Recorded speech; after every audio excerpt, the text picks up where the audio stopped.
మీ అందరికీ వందనాలండి. వాక్యం చెప్పుకుందాం కొద్దిసేపు. ఆదికాండంలో 49వ అధ్యాయంలో 22వ వచనాన్ని చదువుకుందాం. యోసేపు ఫలించిడి కొమ్మ. ఏమన్నాడు చెప్పండి? ఓట యొద్ద ఫలించిడి కొమ్మ, దాని రెమ్మలు గోడ మీదికి ఎక్కి వ్యాపించును అని రాసి ఉంది. యేసుక్రీస్తు ప్రభు ఏమో చెట్టు,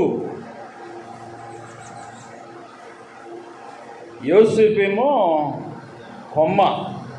వీటి విధానంలో యోహాను శుభవార్తలో 15వ అధ్యాయంలో 1-7 వచనంలో చదువుకున్నప్పుడు అక్కడ యేసుక్రీస్తు ప్రభు ఏమో ట్రూ వైన్ అని రాసి ఉంటుంది ఇంగ్లీష్ బైబిల్లో యేసుక్రీస్తు ప్రభువుని గురించి.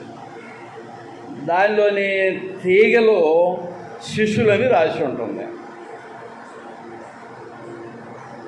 తీగలు శిష్యులని రాసి ఉంది. అయితే దైవవాక్యంలో ఊట ప్రభు క్రీస్తు. ఊట అంటే అర్థమవుతుంది కదా, స్ప్రింగ్, సెలమ అంటారు మన తెలుగు భాషలో. సెలమ అంటే అర్థం అయిన వాళ్ళు సైజు పెట్టండి. సెలమ చూసిన వాళ్ళు ఏటిలోకి పోయి ఏటి ఒడ్డుకు పోయి ఏటి ఒడ్డుకు వెళ్ళి పోయి అంటే అర్థం కాదు. ఏటి ఒడ్డుకు వెళ్ళి అక్కడ ఇసుకని గొయ్యి తీస్తే, ఇసుకని తవ్వితే నీళ్లు ఊరతాయి. దాన్ని సెలమ అంటారు, నాకు తెలిసిన భాష అది. దేవునికి స్తోత్రాలు.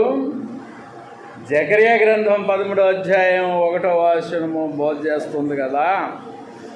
జకర్యా 13:1 వాక్యం తీసిన వారు చదవచ్చు. 13:1 వాక్యం.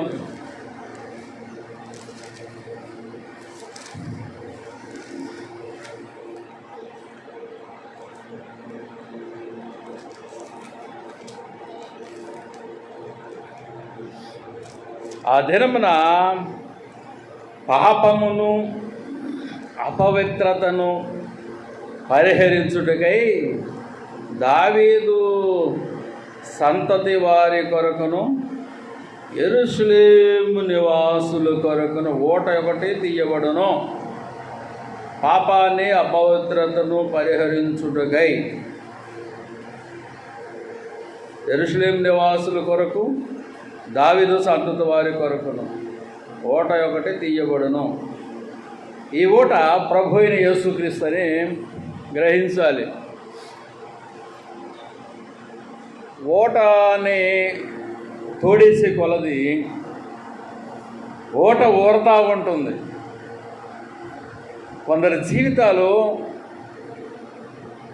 ఊరిడి ఓటగా ఉండవు. వాళ్ళు దేవుని కొరకు దశమ భాగము అనే దాన్ని తీసుకున్నప్పుడు వాళ్ళ ఇంట్లో ఒక ఓట బయలుదేరుతుంది. ఆర్థిక వ్యవస్థ అనే ఒక ఓట. దేవుని యొక్క సేవ కొరకు సమర్పణ చేస్తుంటే ఎవరైతే చేస్తున్నారో వాళ్ళ ఇంట్లో ఒక ఓట బయలుదేరుతుంది. ఆర్థిక వ్యవస్థ, ఆర్థికంగా వాళ్ళు బలోపేతలు అవుతారు. దేవునికి స్తోత్రాలు. తర్వాత ఈ ఓట పాపంలో పరిహరించే ఓట. ఈ ఓట ఏంటది? ఇది పాపాన్ని పరిహారం చేస్తుంది. ఉదాహరణ చూడండి. వానలోకి వెళ్ళి వచ్చి ఒళ్ళంతా తడుపుకొని బట్టలు తడుపుకున్న తర్వాత ఒంటిపైన బురద పడింది. ఇంటికి వచ్చిన తర్వాత ఏం చేస్తారు? మామూలుగా ఇంటికి వచ్చిన తర్వాత ఏం చేస్తారు? దేంతో శుభ్రపరుస్తారు? నీటి చేత. అంటే నీళ్ళు లేకపోతే శుభ్రత రాదా? కడుక్కోవాలన్నట్టు, ఒళ్ళు కడుక్కోవాలి, బురద కడుక్కోవాలి. అలానే ఈ పాపాన్ని పరిహరించాలంటే దేవుడు అలాంటి ఓటగా ఉంటాడు. Praise the Lord, hallelujah. ఓట నీళ్ళండి. ఓట అంటే పానీయము, నీళ్ళు. దేవుడైన యెహోవా పాపమును పరిహరించే ఓట, పాపాన్ని కడిగివేస్తాడు.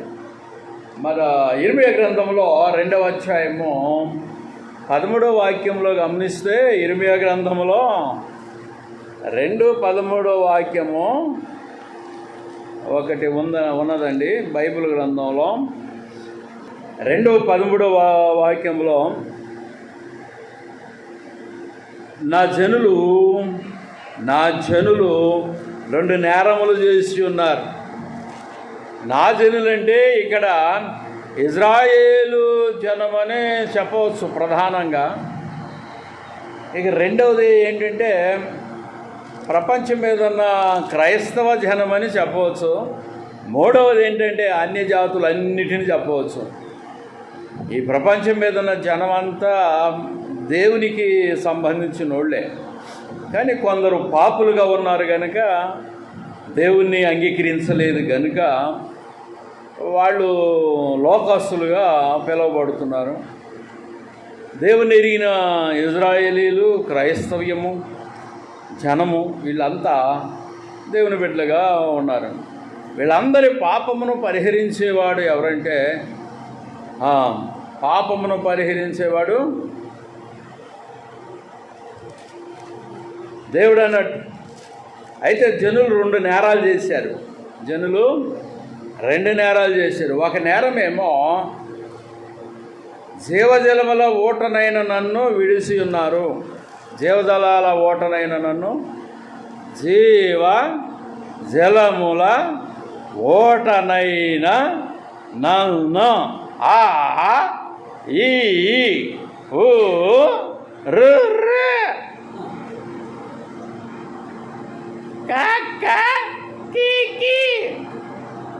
ఇలాంటి వాళ్ళకి నేర్పాలి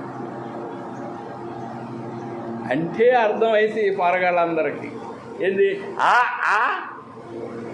ఏమ్మా నా వాక్యాలు అర్థం కావట్లేదని నాకు అర్థమైంది. అరే నేను 20 ఏళ్ళ నుంచి నెత్తిలోకి వాక్యము నింపి తినిరో, రాసుకొచ్చేసరికి రాముడికి సీత ఏమైంది అంటివిరో, నెత్తినోరు బాధకొందురయ్యో ఆ అగ్నిగుండములో. ఈ జీవజలముల ఓటనైనా నన్ను నువ్వు విసర్జించావురా అంటున్నాడు దేవుడైన యెహోవా. మళ్ళా వాళ్ళ దగ్గర పోయి నేను 10వ తరగతిలో నిన్ను పడేస్తే 25 ఏళ్ళ నుంచి వాక్యం చెప్పుకుంటూ వచ్చి మళ్ళీ నాకు నేర్పోయా అంటుండే ఆయన. ఎంత సిగ్గుసేటండి. అంటే మళ్ళీ విగ్రహాలు పూజ చేయకుండా నాకు నేర్పించయ్యా. మొన్న చూసివా ఖైరతాబాద్లో కొన్ని లక్షల జనము దాన్ని పడేస్తున్నారు. నీకు ఒక ఉదాహరణ చెప్పరా? చెప్పండి. ఒక్క గింజ, గోధుమ గింజ కానీ మన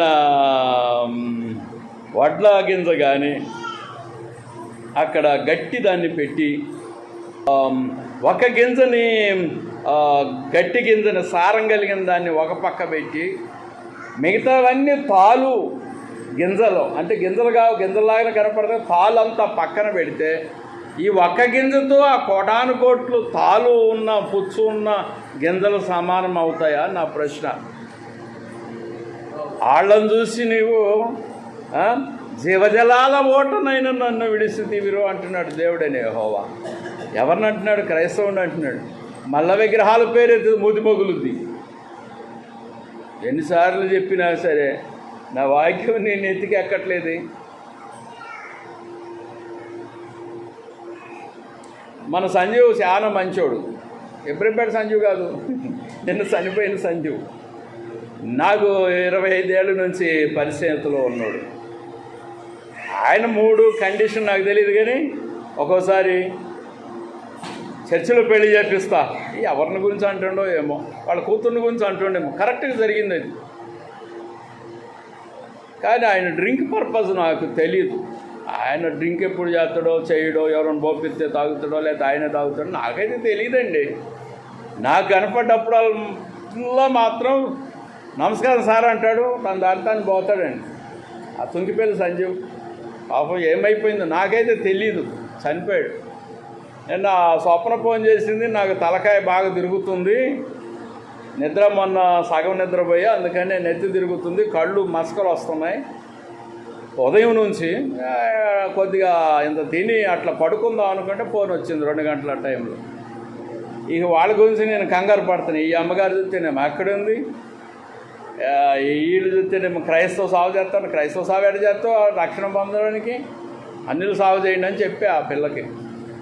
క్రైస్తవ సాగు చేయరాదు, ఒకవేళ మీకు అభిమానంతో చేస్తామంటే పెట్టి చేయించుకోండి, కానీ పెట్టి చెప్పేసి దానిలో పెట్టే అంత టైము లేదు. ఒకవేళ పెట్టి చేయించినా కూడా అది శవం అనేది 3 రోజులు 4 రోజులు అయిందంట. అది మనిషి చనిపోయి కుళ్ళిపోయింది. ఎట్ట పెడతాం, పెట్టెట్ట పెడతాం, చాలా క్లిష్టం. అందరికి ముక్కులు మూసుకుంటున్నారు నేను పోయేసరికి. నేనైతే ప్రార్థన చేయలేదు, కానీ వాళ్ళైతే పడేశారు. అటెండ్ అయ్యా, చూసా, మనిషిని చూడలేదు. వాసన వస్తుందన్నారు కదా. అయితే దేవునికి స్తోత్రాలు. ఇప్పుడు ఒక పెళ్లి చేయాలనుకో, నేను కాదు మీరే చేసుకోవాలి. మీ ఇంట్లో ఒక అన్యులు పెళ్ళి చేసుకోండి, నాకు చెప్పే అవసరం ఏం లేదు. ఎందుకంటే అది అన్యులు పెళ్ళి చేసేసేయండి, ఏడో ఏ పోతాం కదా పోయి చేసుకొని రండి. వద్దనన్నా వచ్చిన తర్వాత నాతో ఇంటికి పిలిపించుకొని ప్రార్థన చేసుకోండి. ఆ విగ్రహాల దగ్గర నేను రాను కదా. కాస్త గుణం ఉండాలి క్రైస్తవుడు అయిన వానికి. ఒకడు చచ్చిపోయాడు, రక్షణ తీసుకోలేదు, అలాంటి వానికి సాగు చేయాలి. పాస్టర్ గారితో ప్రార్థన చేపిద్దాం అనుకుంటే చేపించుకోండి, కానీ అన్యాచారాల్లో పాతేయాలనుకుంటే పాతేసుకోండి. నేను దానికి అబ్జెక్షన్ లేదు, నాది అబ్జెక్షన్ లేదు. నాకు చెప్పా చేయకుండా పాతేసుకోవచ్చు. ఎందుకంటే అటు వ్యక్తికి పరలోకం లేదు కదా. మరి నేను చేసే ప్రార్థన వల్ల ఏం లాభం అంటారు. ఒకళ్ళ ఇంట్లో కొత్త గిల్లో లేదా పాతిల్లో లేకపోతే ఏదో ఒకటి ఇంటికి లగ్గం చేయాలనుకున్నారో, ఒక మేకను కోసుకోవాలనుకున్నాను, కోసుకోండి. కానీ నన్నే తీసుకుపోయి దానికి ఏదో ఆచారాలు పెట్టి, లేకపోతే ఉయ్యాల తొట్లేస్తున్నారు కింద దీపాలు పెట్టి నాకే చూపెట్టాలని నెత్తి ఖరాబు చేస్తున్నారు. అంత జనం అంతా నన్ను నెత్తి ఖరాబు చేసి పెడుతున్నారు. ఒకళ్ళకి పెద్దలుగా పెట్టాలనుకో, ఒక మేకను కోసుకో, ఒక అలాలు చేసుకోవాలి. కానీ నాన్నే తీసుకెళ్ళి నా ఎదురుగా ఎందుకు చూపెత్తండి. నువ్వు యెహోవాను విడిచినావు, జీవజలముల ఓటవనైనా నన్ను నేను విడిచినావు, నా పద్ధతులను విడిచినావు, నా ఆచారాలను విడిచినావు, నా యొక్క వాక్య క్రమాన్ని విడిచినావు నీవు. కనుక నాకు అలాంటివన్నీ చెప్పవసరం లేదు. నేను పెద్దలను విడిచిపెట్టాను. ఏ పెద్దలో పేరెంట్ రాని ఉన్నారు మా ఇంట్లో, విడిచిపెట్టాను తల్లి. పెట్టుంటుంది, శిలలు ఉంటాయి మా ఇంట్లో. ఇప్పుడు ఉన్నాయో లేవో, ఇల్లే కూలగొట్టారు, లేదు అక్కడ ఏం లేదు, భూమట్టం అయి ఉంది. అది ఎడిపోయిందో నాకు తెలియదు. నేను పెద్దలను కొలిసేవాడిని. దసరా రాగానే దించి శిలలను కడిగి కొబ్బరికాయ కొట్టి వాటికి బొట్లు పెట్టి బోనాలు పెట్టి ఓంపత్తి అంటే ఊదిరికడ్డీలు వెలిగించి వాటికి ఏదో పూజలు చేసి మళ్ళీ పైకెక్కించేవాళ్ళం. ఆ ఆచారంలో ఉన్నవాడిని మానేసే కదా. నన్ను తీసుకెళ్ళి మళ్ళీ పెద్దల దగ్గర ఎందుకు ప్రార్థన చేపిస్తున్నావు? ఏం దానియాల బ్రదరు నేను చెప్తున్నా. ఇంకా లోక పద్ధతిలో ఉండి వాక్యం కూడా బాధ చేస్తాను అంటున్నారు కొందరు. వాక్యం బాధ చేస్తే నువ్వు వాక్యాన్ని అనుసరించవు, వాక్యాన్ని బాధ చేస్తావు. జీవజలముల ఓటునైనా నన్ను మీరు విడిచారు. ఒక నేరం అది నువ్వు మోపుతున్నాడు. చాలా ఉన్నాయి ఆ వాక్యం మీద నేను చెప్పవలసిన చాలా ఉన్నాయి. నాలో కూడా ఉంటే నేను సరి చేసుకుంటా, నాకు దొరకట్లా. ఏదో కొన్ని దోషాలు నాకు తెలుసు, నాకు తెలుసు, మీకు తెలియవు. మీకు తెలియని దోషాలు, నా దోషాలు నాకు తెలుసు. ఆ దేవునికి నాకే తెలుసు. అయితే జీవజలముల ఓటనైనా కాలు పలికించము, కీలు పలికించము, శావకుడితో సమానమైన ఆ స్థితి కావాలంటున్నారు కొందరు. ఎందుకయ్యా నీకు? ఎందుకమ్మా? జీవజలముల ఓటునైనా నన్ను మీరు ఏం చెప్పండి? జీవజలముల ఓటునైనా నన్ను మీరు విడిచి ఉన్నారు. జీవజలముల ఓటనైనా నన్ను విడిచి ఉన్నారు. ఒక నేరం అది. తమ కొరకు తొట్లను అనగా బద్దలై నీళ్లు నిలువని తొట్లను తొలిపించుకుని ఉన్నారు. నీళ్లు నిలవని తొట్లను తొలిపించుకున్నారు. నీళ్లు నిలవని తొట్లు తొలిపించుకోవడం అంటే ఏంటి? రెండు నేరం. నీళ్లు నిలవని తొట్లు. ఏయ్ తొట్టి, ఎందులో పొట్టి అంటలేదు నేను, తొట్టి. ఇది తొట్టి గ్యాంగి. ఏమై తొట్టి? నీళ్లు నిలవని తొట్టివి నీ బతుకు. దాన్ని తొలిపించుకున్నావు నీ బతుకులో. నీళ్లు పోస్తే దానిలో నీళ్లు నిలవవు. వాక్యము నీ లోపల వేస్తే నిలవదు. ఆ వాక్యాన్ని ఎగరగొట్టడానికి నీ భార్య చాలా ప్రయత్నం చేస్తుంది, లేకపోతే నీ భర్త చాలా ప్రయత్నం చేస్తారు. వాక్యం నిలవకుండా తొట్టిలో నీళ్లు నిలవని తొట్టి అంటే అర్థం ఏంటి? దానికి ఆ తొట్టికి తొట్టికినే కనపడుతుంది, కానీ ఆ తొట్టికి క్రాక్ ఉంది, కానరాని క్రాకు. అది వెలుస్తూ ఉంటుంది, వాటర్ బయటికి వెలిసిపోతూ ఉంటుంది. నీళ్లు నింపుతారు కానీ పాపము వెలుస్తుంది, తొట్టి వెలుస్తుంది. అది శ్రద్ధగా పరీక్షిస్తే ఆ నీళ్ళు వాక్యము ఉన్నట్టే ఉంటుంది, కానీ లోపల నుంచి బయటికి పోతూ ఉంటుంది. దైవవాక్యం నిలబట్ల ఈ తొట్టిలో. అందుకనే అన్ని లోకపు పద్ధతులు అనేవి నీ బ్రతుకులో ఉన్నాయి. నీవు సరిగాకుండా ఇతరులకు వాక్యం అని చెప్తావు. ఏమ్మా, నువ్వు సరిగాకుండా ఇతరులకి నువ్వెట్లా నడుస్తావు దేవుల్లో? ఆ వాక్యం నిలబడాలి అని బైబిల్ చెప్తుంది. దేవునికి స్తోత్రం. ఏమన్నాడు ఇప్పుడు చెప్పండి? దేవుడైన యెహోవా రెండు నేరాలను మోపుతున్నాడు. ఎవరిపైన మోపుతున్నాడు? క్రైస్తవ విశ్వాసం మీద మోపుతున్నాడు. ఏమని మోపుతున్నాడు? వాక్యం నిలబడటం లేదు, నీళ్లు నిలవు, నీవు సంపాదించిన సొమ్మంతా బెజ్జమున్న సంచిలో వేసుకున్నట్టే. నువ్వు దేవునికి మందిరానికి అప్పగించకపోతే, దశాంశాలు దేవుని సేవ కొరకు అప్పగించకపోతే, దేవునికి అప్పగించే అర్పణలో బెజ్జమున్న సంచిలో సొమ్మేసుకున్నట్లు ఉంటుంది. దేవునికి స్తోత్రాలు. నీళ్లు నిలవాలని తొట్టి ఒకటి. రెండవది, యెహోవాని విసర్జించారు. సింగిపాస్టర్ని కాదు విసర్జించింది,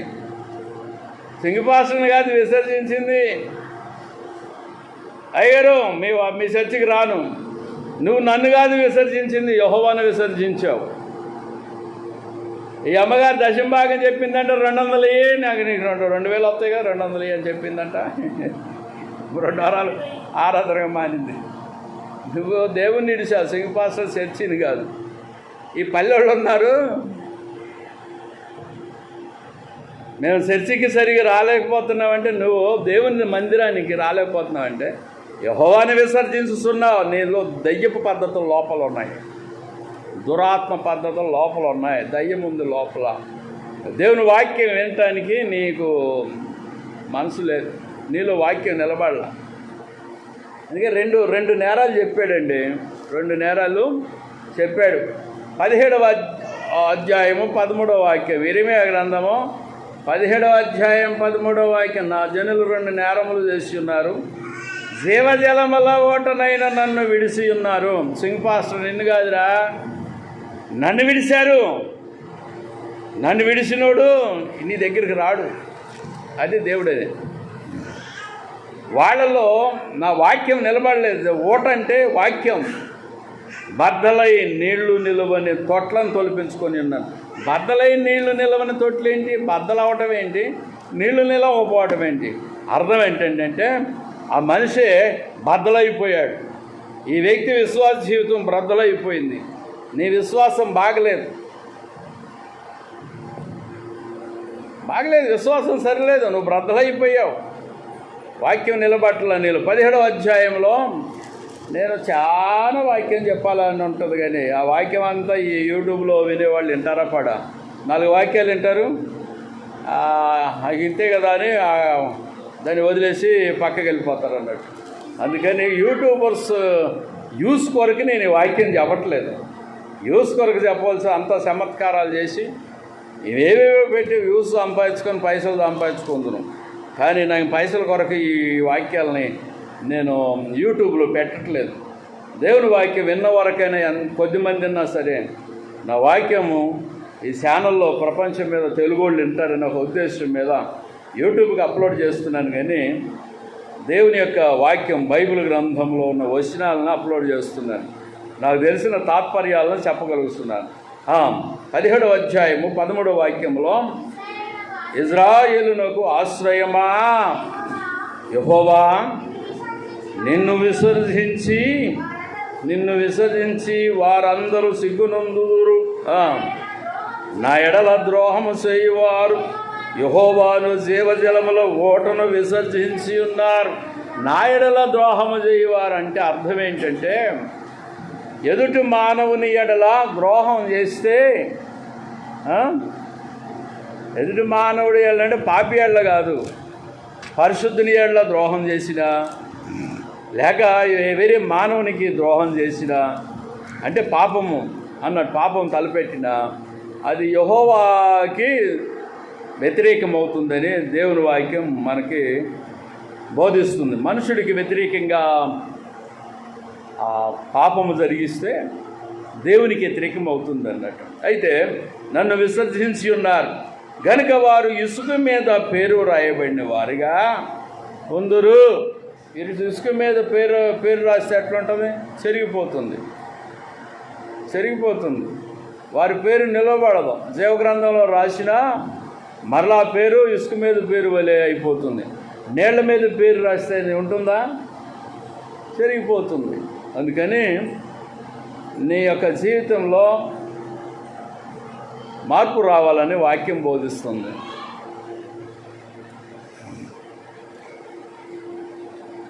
మన పలానా ఆయన చనిపోయాడండి గనుక మరి ఏం చేయమంటారు అని అడుగుతుంది ఆ పాప. నాకేం అర్థం కాల.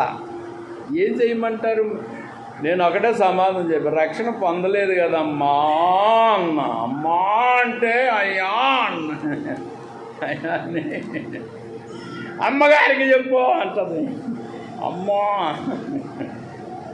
అమ్మగారికి చెప్తే అమ్మగారు ఏం చేస్తుంది? ఈ అమ్మగారికి నేను ఫోన్ చేస్తాను. తర్వాత ఫోన్ చేస్తే ఈ అమ్మాయి ఉంటుంది, మన విశ్వాసులందరూ సత్యనారాయణ చుట్టాలయ్యా, ఏం చేద్దామమ్మ మరి? సరే ఒట్టిగా దర్శించి వద్దాం పద సేవ అని అన్నట్టు. నువ్వే ప్రార్థన చేయాలి, నేను చేయనన్నాను. వెళ్ళేటప్పుడు నువ్వే చేయి ప్రార్థన, నేను చేయనన్నాను. ఏముంది చేయటానికి? పాపం బతుకున్నప్పుడే వాడు ప్రార్థన చేయించుకోలేదు, మనస్ఫూర్తిగా లేదు. ఎప్పుడు ఆయన భార్య చేయించుకున్నది, ఎప్పుడో 25 ఏళ్ల మాట. సచిన సేవానికి నన్ను ప్రార్థన చేయమంటే ఆయన ప్రార్థన బతుకున్నప్పుడు చేయించుకున్నాడు. నేను సచిన తర్వాత ప్రార్థన చేస్తే ఈ ఆత్మకి పరలోకంలో శాంతి కలుగునుగాక, హోం శాంతి అనాలా? నేను దాని అనాలా అంటే అది చెల్లదుగాక అంటాడు అక్కడ ఆయన. నువ్వు ఇక్కడంటే చెల్లదంటాడు ఆయన. కారణం ఏంటంటే భూమి మీద ఉన్నప్పుడు నన్ను ఎరగలేదు కదయ్యా అంటాడు. ఎవరు? ఆయన దేవుడైన యెహోవా ఎవరికి తీర్పు అనేది ముఖం చూసి కానీ, లేకపోతే జీవిత చరిత్ర చదివి కానీ, కోర్టులో జడ్జి తీర్పు చేసినట్టుగా దేవుడైన యెహోవా చేయడు. ఆయన విచారించగానే తీర్పు చేయును. విచారించ అవసరం లేదు. అంటే వచ్చేస్తుంది, సీట్ వచ్చేస్తుంది, జడ్జిమెంట్ ఫలితం వచ్చేస్తుంది అన్నట్టు.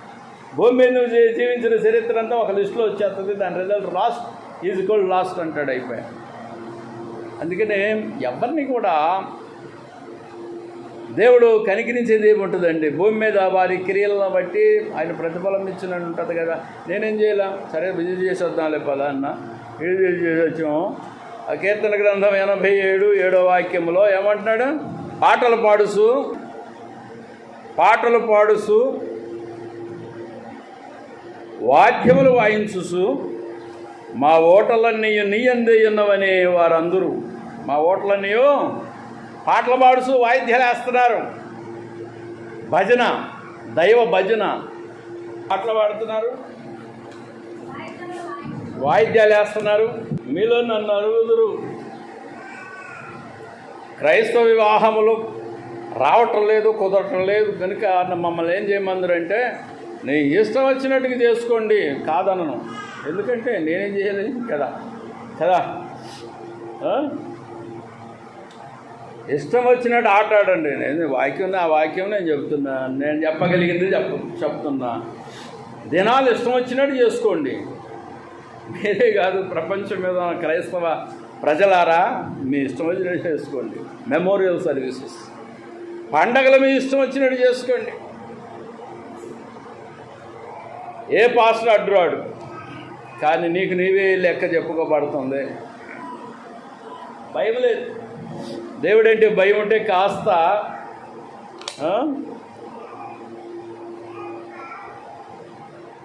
భయంతో ప్రవర్తిస్తావు. దేవునికి స్తోత్రాలు. మా ఓటలన్నీ నీ యందే ఉన్నవని వారందరూ, ఓటలన్నీ నీ యందే ఉన్నాయి, ఓటలన్నీ నీ యందే ఉన్నాయి. ఈ పిల్ల ఇక్కడ ఒక పిల్లని చూసావా? ఒక పిల్ల కూర్చొని చూసారా ఇక్కడ? ఆ పిల్ల ఏమంటే తెలుసా? నా ఓటలన్నీ నీ యందే ఉన్నాయి అమ్మా అంటుంది ఆ పిల్ల. వాళ్ళ అమ్మని పట్టుకొని, ఆ పిల్లకి మాటలు రావు. నాకు కావలసిన సమస్త రకములైన విటమిన్స్ అన్నీ నీలోనే ఉన్నాయి. అంటే అర్థం ఏంటి? నాకు కావలసిన సమస్త రకములైన ఆహారం అంతా నీలో ఉంది. ఎప్పటి వరకు? నేను అన్నం తినేదాకా, ఆహారం పుచ్చుకునేదాకా కదా. వీళ్ళు అంటున్నారు, ఏమంటున్నారు? దేవుడిని యెహోవాని మా ఓటలన్నీ నీ యందే ఉన్నాయి. నాట్యం ఆడుతున్నారు, వాయిద్యాలు వేస్తున్నారు, నాట్యం ఆడుతున్నారు. దావీదు వలే నాట్యమాడుసు తండ్రి నిన్ను స్తుతించేదాను. వద్దులే, మీరే పాడండి. యోసేపు సమస్త ప్రజలకు పోషకుడు అయ్యాడు కదండి. టైం అయిపోయింది కదా. యోసేపు సమస్త ప్రజలకు పోషకుడు అయ్యాడు. ఫలించడము, అభివృద్ధి పొందటము, అందరినీ రక్షించుట, ఈ యొక్క లక్షణాలన్నీ యోసేపులో ఉన్నాయి. ఫలించాడు, అభివృద్ధి పొందాడు, అందరినీ రక్షణలోకి తెచ్చాడు. అంటే అందరికి అన్నం పెట్టి కాపాడాడు ఆ దేశ ప్రజలనే, సమస్త జాతులను కూడా ఆహారము డిస్ట్రిబ్యూషన్ చేసి. విలుకాండ్ర అతన్ని వేధించారని బైబిల్ చెబుతుంది. అపోస్తుల గారు 7వ అధ్యాయం 9-10 వాక్యాలు. విలుకాండ్రు వేధించిన యోసేపు వీళ్ళు బలపరచబడిందని చెప్పబడుతుంది. కీర్తన 78లో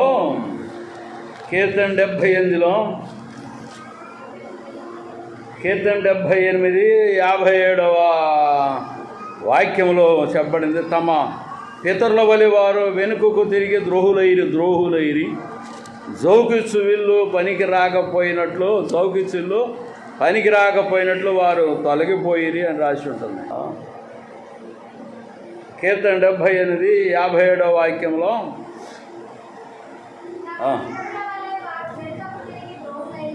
ద్రోహులైరి జౌకిచ్చు విల్లు పనికి రాకపోయినట్టు తొలగిపోయి. ఈ విల్లు బదులు మన ఈరోజు గన్ను పెట్టుకోవడం మంచిది. గన్ను విల్లుకి బాణం పెట్టి కొడతారు కదా, గన్నులో తోటా పెట్టి కొడతారు. ఈ దినాల్లో గన్నుకి సాదృశ్యం జౌకిచ్చు విల్లు, పనికిరాని గన్ను అని చెప్పుకోవచ్చు. జకర్యా 10వ అధ్యాయం 6వ వాక్యంలో 10వ అధ్యాయం 6వ వాక్యంలో 10:6 జకర్యా, నేను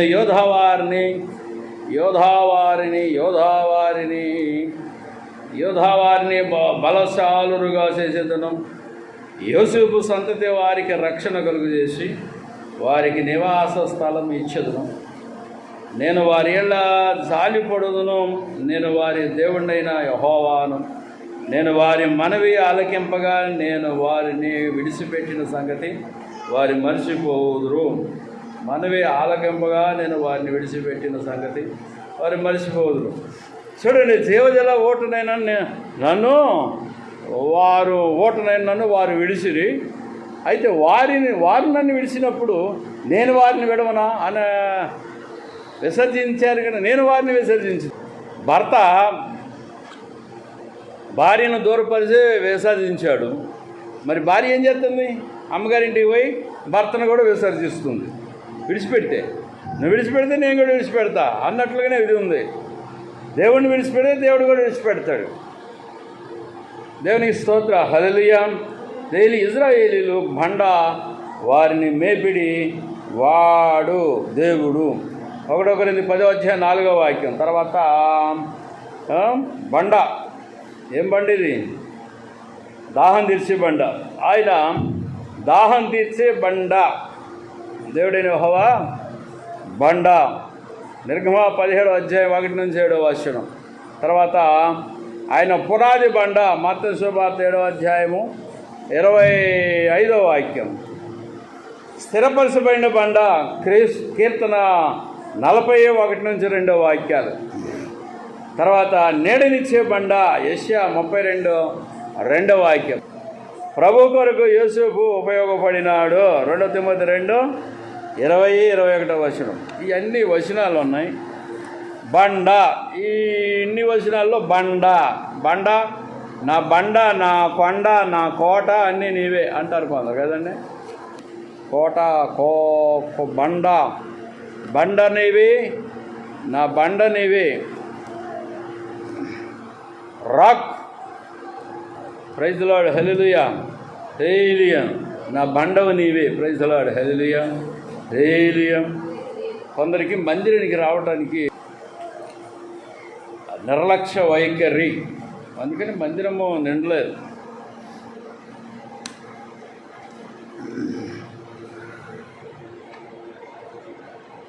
ప్రభు రాకడ సమీపించిన కొలది శాదస్తం ఎక్కువైతుంది విశ్వాసులందరికీ. సేవకులకు కూడా శాదస్తం ఎక్కువైతుంది, పైత్యం, కాడ్జరింగ్. మీకు మాట చెప్పి ముగిస్తా. లోకాసు వార్తలో 17:22 నుంచి చదువుకుంటూ వస్తే కొన్ని విషయాలు మనకు బోధపడతాయి. 26, 27 వరకు చదువుకుంటూ వస్తే కొన్ని విషయాలు 26, 27, 28 వచనములలో 29 వచనములలో గమనిస్తే కొన్ని విషయాలు ఉన్నాయి. ఈ దినములలో చూస్తే శాస్త్రవేత్తలు కమిటీ వేయాలనుకుంటున్నారు. వాళ్ళే దెమ్సెల్ఫ్ మేక్ ఏ కమిటీ అని తయారు చేయి ఈ యొక్క భూగోళం అంతా అక్కడక్కడ వరదలోంచి మునిగిపోతుంది, ఏం చేద్దాం అని శాస్త్రవేత్తలు అందరూ ఒక చోటకు రాబోతున్నారు. ఏం చేయాలని గవర్నమెంట్లు కూడా ఒక చోటకు వచ్చి వాళ్ళు ముచ్చట పెట్టుకుంటారు, ఏం చేద్దామని.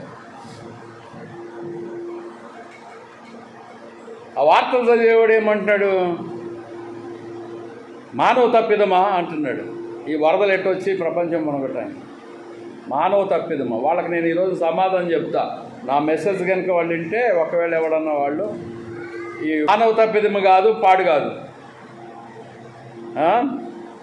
సృష్టి వైపరీత్యం కాదు, ఏమీ లేదు. బైబిల్లో ఒక వాక్యం రాసింది, మనుష్య కుమారుని దినములలో ఈ విధముగా జరుగును అని రాసిందంటే, మనిషి కుమారుడు దినములు అంటే ఈరోజు యేసుప్రభు వస్తారు కనుక ఉదయమే జరుగుద్దని అర్థం కాదు. అది మనిషి కుమారుడు వచ్చే రోజులు సమీపిస్తుండగా ఈ విషయాలు జరుగుతాయి. ఆయన ఏమన్నాడంటే, నోవహు కాలంలో నేను నా ధనుసుని ఆకాశంలో ఉంచుతున్నాను, మేఘంలో నేను నీళ్ల ద్వారా భూమిని నాశనం చేయను, ముంచను, ఈసారి మీకు వాగ్దానం చేస్తున్నానని ఆ నోవహు ఆయనయు ఆయన 3 కుమారులు 3 కోడళ్ళు ఆయన భార్య ఆయనతో ఉన్న జీవులతో నీళ్లలో ఉన్న జీవులతో ఆయన వాగ్దానం చేశాడండి. దేవుడు చెప్పాడు, నేను నీళ్ల ద్వారా నాశనం చేయనని. ఇప్పుడు ఏం జరుగుతుంది? వార్తల్లో చూస్తే నీళ్లతో భూగోళం మునిగిపోద్ది అన్నట్టుగా ఉన్నారు. వార్తల్లో చూడండి, చైనా మునిగింది, లండన్ మునిగింది, దుబాయ్ మునిగింది, అరేబియా మునిగింది, మన విజయవాడ మునిగింది, మన కేరళలో వాయనాడు ప్రాంతం మునిగింది, మన అమెరికా ఇప్పుడు నడుస్తుంది కథ. అమెరికాలో భయంకరమైన తుఫాను, జపాన్ వరదలతో మునుగుతున్నాయి. ప్రతి దేశంలో కూడా, మన ఢిల్లీలో ఎన్సీఆర్ ప్రాంతం మునిగింది. ఇక్కడ చూసి కొంతమంది జనం చచ్చిపోతున్నారు, కొందరు రోగపీడితులు అవుతున్నారు. ఎక్కడ చూసిన జలము చేత ప్రపంచంలో ముంపుకు గురవుతున్నాయి, జలము చేత. కానీ జలము చేత నాశనం కాదని ఈ శాస్త్రవేత్తలకన్నా ఆ వార్తలు చదివేవాడికి నేను చెప్తున్నాను. నీళ్లతో దేవుడు ఈ లోకాన్ని నాశనం చేయడు. అవి జరుగుతాయి కానీ నాశనం చేయడు దేవుడు. దాని గుర్తుగా మీకు దేవుని యొక్క ధనుసు మేఘంలో కనపడుతుంది, చూసుకోండి. అదే వాగ్దానం. అయితే ఒకటి, యుగాంతం జరుగుద్ది. ఆ యుగాంతం అనేది వేరే కోణంలో జరుగుద్ది, నిప్పులతో జరుగుద్ది. ఆ యుగాంతము సొదమ గొమొర్రాల వల్లే కూడా ఉంటుంది అని చెప్పబడింది. నోవహు దినాలను చూపిస్తాయి, తర్వాత సొదమ దినాలను చూపిస్తాయని చెప్పబడింది. సొదమ విడిచిపోవటంటే ఈ లోతు సొదమ విడిచిపోయిన దినము అని రాసి ఉంటుంది. ఎందుకాలు పడ్డాయంటే ఉదాహరణ చూడండి, ఉక్రెయిన్ రష్యా యుద్ధంలో బాంబులు పడి నిప్పులు కురుస్తున్నాయి కొన్ని ప్రాంతాల్లో. ఆ మధ్య ఆఫ్ఘనిస్తాన్లో భయంకరమైన వాతావరణం ఏర్పడింది అగ్ని చేత. అంటే అది కూడా యుద్ధం లాంటిదే. ఇప్పుడు ఇజ్రాయెల్ హమాస్ హెజ్బుల్లా అంటే లెబనాను, ఇరాన్, ఇజ్రాయెల్ ఈ ప్రాంతాల్లో, పాలస్తీనా ప్రాంతాల్లో బాంబుల వలన అగ్ని అనేది ఓళ్ళ మీద పడి ఊళ్ళు ధ్వంసం అయిపోతున్నాయి అగ్ని నిప్పుల చేత. ఇది సొదమను చూపిస్తుంది. సొదమ మీద నిప్పుబడి సొదమ అగ్గి బుగ్గి అయిపోయినట్లుగా ఈ రెండు పాయింట్లు, నిప్పులు నీళ్లు, రెండు భూగోళాన్ని ముంచుతున్నట్టే కనపడతాయి కానీ ముంచవు. అయితే సొదమ పరిస్థితులు, నోవహు దినాల్లో ఉన్న లోతు దినాల పరిస్థితులు, నోవహు దినముల్లో ఉన్న జలప్రాయుల పరిస్థితులు కనిపిస్తాయని బైబిల్ చెబుతుంది. కనుక మీరు ఏం చేయాలో ఆలోచించుకోండి. కానీ ఇవి ఎందుకు జరుగుతున్నాయి అని అంటే, జనులు తినుసు త్రాగుసు, పెండ్లకి ఇచ్చుసు, ఇండ్లు కట్టుసు, నారు నాడుసు ఉంటారు. అయితే ఆకస్మికంగా ప్రభు అయిన యేసయ్య రాకడ వస్తుంది. ఖురాన్ చెబుతుంది రాకడ వస్తుందని, బైబిల్ చెబుతుంది రాకడ వస్తుందని. అవండి దేవునికి స్తోత్రాలు. నోవహు దినాలను ఒకసారి చదవండి, తర్వాత లోతు దినాలను చదవండి. మీకు ఈ రెండు దినాలు మనుష్య కుమారుడు దినాలను చూపిస్తాయి. మనుష్య కుమారుడు దినాలని చూపిస్తాయి. Praise the Lord. Hallelujah, hallelujah, hallelujah. ఇప్పుడు చెప్పండి, మీరు చేసిన పని ఏంటి? 2 నేరాలు చేశారు. దేవుడి వాక్యమును దీవించిన కాక 2 నేరాలు చేశారు.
కరెంట్ ఉంది.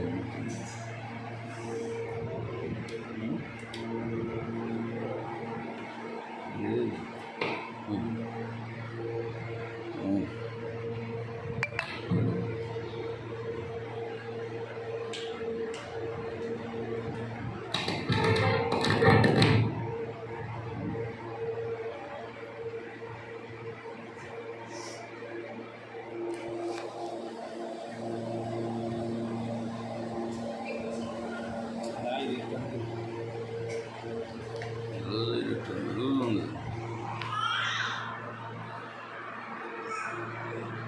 దీనికి పెట్టి ఈ రెండు ఎంత ఉన్నాయి.